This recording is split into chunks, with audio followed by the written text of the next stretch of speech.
बच्चों। क्या है आज? बाल दिवस है। आज बच्चों का दिन है, चाचा नेहरू जी का जन्मदिन है। ठीक है, तो आज मैं आपको एक कहानी सुनाती हूँ।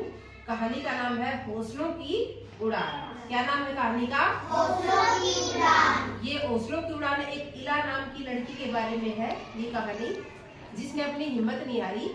तो कहानी शुरू होती है एक इला नाम की लड़की से। नाम क्या था लड़की का? इला।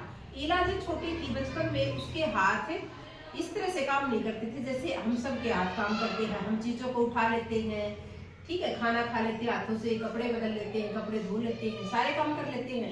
लेकिन इला के हाथ ऐसे काम नहीं करते थे। वो दूसरों पर निर्भर थी इस तरह के काम करने के लिए। लेकिन इला जब घर वालों को काम करते हुए देखती थी तो उसका भी बड़ा मन होता था। जब वो अपनी दादी को, अपनी माँ को कढ़ाई करते हुए, बुनाई करते हुए देखती थी तो उसका भी बड़ा मन होता था कि मैं भी ये काम सीखूं, मैं दूसरों पर निर्भर ना रहूं।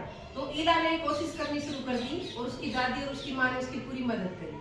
तो उसने कढ़ाई सीखनी शुरू कर दी। क्या सीखनी शुरू कर दी? कढ़ाई। कपड़ों पे करते हैं ना धागे से, ऊन से, वो कढ़ाई उसने सीखनी शुरू कर दी। और उसने किससे सीखनी शुरू की? हाथों की बजाय, हाथ तो काम करते ही नहीं थे, पैरों से सीखनी शुरू कर दी। किससे सीखनी शुरू कर दी ललित? पैरों से। वो पैरों से कढ़ाई और बुनाई करने लगी। और वो एक दिन में तो आएगा नहीं काम। हाथों से सीखना कितना मुश्किल होता है, तो पैरों से सोच के देखो, तुम पैरों से अगर कोई चीज उठाने की भी कोशिश करोगे तो कितना मुश्किल होता है। और वो पैरों से कढ़ाई और बुनाई करती थी। तो धीरे धीरे अभ्यास करती रही। दादी और माँ ने पूरा साथ दिया और वो बहुत ही अच्छी कढ़ाई और बुनाई करना सीख गई। वो इतनी अच्छी कढ़ाई बुनाई करना सीख गई कि अब वो दूसरों को भी सिखाने लगी। और सरकार ने भी उसको बहुत सारे इनाम दिए।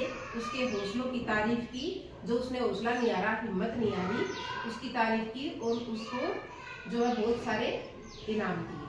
ठीक है, तो कैसी लगी इला की कहानी? अच्छी लगी ना?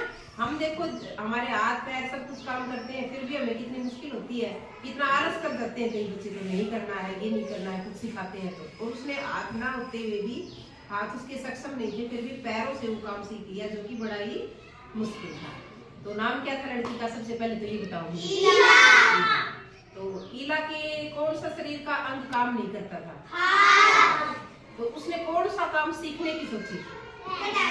कढ़ाई बुनाई। और किसने मदद करी उसकी? दादी और माँ।